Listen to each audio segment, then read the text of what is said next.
Grownish cinematographer Mark Doering-Powell, a 4-time Emmy Award nominee and a nominee this year for Outstanding Cinematography for a single camera series Half Hour for the Freeform series. Mark, you've done a lot of work on Grownish, coming into season 4, just broadly speaking, before we get into the episode and stuff.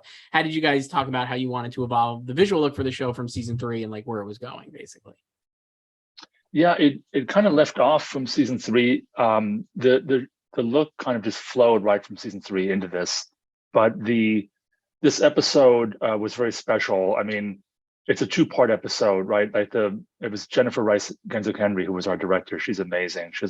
Comes in with a really strong vision, and what happens is that our gang is basically protesting the police killing of an innocent Black man. And so that's the previous episode where that all starts. So it's tonally, it's just very different for us. And and that's how this one starts, is this campus protest. And Jenny purposely didn't want this to be like a very special episode. We wanted to keep our look going, and our look is kind of like this glossy, glammy look sometimes. And, we have a lot of, party scenes in a loft and whatever. And here we're going to touch upon, now we're doing these protests, which we approach 3 different ways. The 3 times that you see a protest, they're approached very differently, and going all the way into sort of like a photojournalistic look, a very raw, more gritty look for the end night protest. And I think that juxtaposed really well. I think that was a challenge: is how do you make these fit into our world? And I'm quite happy with how that turned out. That was probably most of our discussion on this episode, is how to make that fit, and of course knowing that it would be an entirely different tone for us.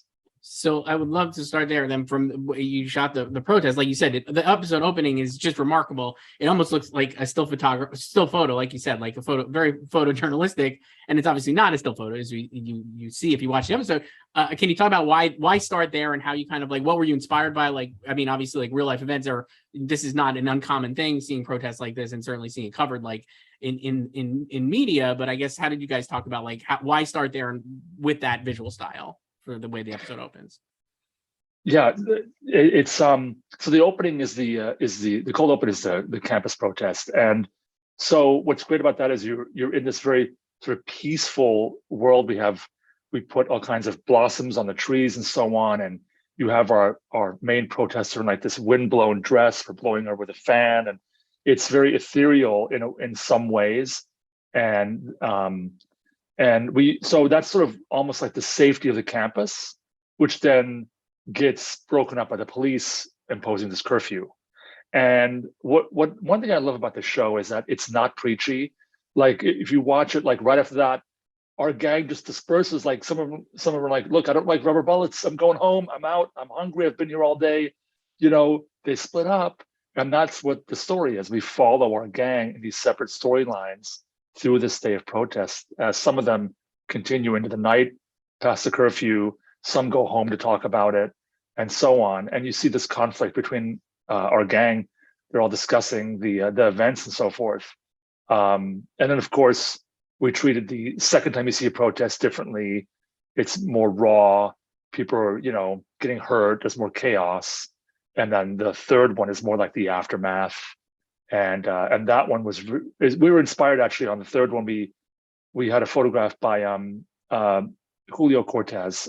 There was a couple of photographs from the Minneapolis protests for the death of George Floyd, where there was an image of a protester that was holding an American flag upside down, like a sign of distress, and they'd been photographed crossing a burning police cruiser, and it's just backlighting the American flag and the protester. And we really were inspired by that, and we emulated it. We took some liberties to make it our own, of course, but that was sort of really the peak of the photojournalistic approach, and more gritty, and a very poignant cold open, and sort of like the end is also very sort of this eloquence and the chaos of the ending. It's quite powerful, and you get less than 22 minutes to tell a story, so everything's very concise, to be able to convey all that. So I'm quite happy how Jenny was able to wrangle all that together. It was I was very impressed.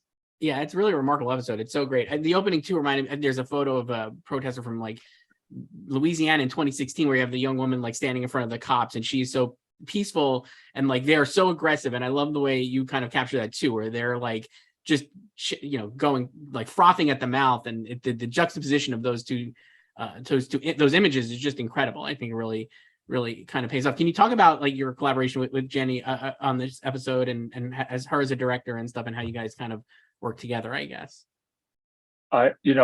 We depend so much on our directors, right? Like she is truly a visionary. She comes in, she has a bit of a lookbook that she shares with us, which really helps. We had, the photographs from the protests that inspired us. So it's a lot of visual references like that. There's less color in this one than the previous one that she'd done. We do a lot of things with color. So here we did some of that with we have to do a transition on our sets that goes from day, dusk to night, so as they impose a curfew, and you get the idea that we're now going in the night. And that worked out really well. And a little moodier conversation inside with the gang that went home, with Nomi, Jazz, and Zoe at home talking about the protests. So and I think that actually those scenes really helped get us transition us into the night work, because we're also forced to shoot the day protest, the middle protest, earlier than we wanted to. We would have loved to have done it at dusk, but it was too much work. We had started at sundown. Don't tell anyone, but I stalled as long as I could, so to try to get the sun as low as possible. But it worked. It's really worked out really well, I thought, and I had to work very quickly to get that done. But yeah, Jenny is really just she's like, she's no matter how much chaos is around her, she's very calm, and she's just very methodical in a way, and just gets through it and finds the pieces that she needs. And she's just a great leader that way on set. And I think also the cast loves her, and I think they responded to her and gave their best. And yeah, I think really being able to prep this with her and with the visual references that we discussed, and trying to not make it a very special episode and letting it fit into our world, was really what made this work. Yeah. I want to ask you, I'm glad you brought up the scenes in the apartment with Zoe, Nomi, and Jazz talking about the protests and Nomi's own blind spots about racism and everything. I found those scenes really great. Like you said, not too preachy at all. The performances are incredible, and it's like really kind of like, I guess, sensitive scenes, and I think they're just really staged really well, and they're very empathetic to all the characters in it. You know what I mean? Like nobody's being villainized there, because obviously they're all friends. Can you talk about doing that and working with the actors to capture those moments and make it feel so authentic, I guess? Yeah, we don't have heroes in this. Everybody's sort of flawed, makes mistakes. Maybe Nomi doesn't really know how to put things into the right words when we talk about these things. These are all issues that we all care about, that we talk about, and it's tricky to talk about them. One thing that anybody might say, which might seem like an obvious thing to remark upon with protests and rioting and so on, but it might really, could really hurt somebody's feelings in a way, because they're seeing that from a completely different perspective of having lived a completely different life, where they're on the other side of that. And I think that is really what's so great about it, where, it just lets it be very real. And I think we do approach things that way as well, where we don't try to get in the way when they're doing their thing. We have 2 or 3 cameras on a lot of these scenes, and try to just let them play the scene, and not do too many pickups that let us get in the way. I think the interior scene is a good example of that. The ones you mentioned, with the 3 of them, with Nomi, Jazz, and Zoe. And I think they're strong scenes that way. You really understand all the sides of that equation when they all tell you. You can really empathize with each one, and also find fault with each one in a way, right? So I think that's what makes it really, really, really strong. Yeah, and to do it, like you said, in 22 minutes is just an incredible thing. Grown cinematographer Mark Doering-Powell Emmy nominee this year for the series. Thank you so much for doing this. Appreciate it. Thanks for having me.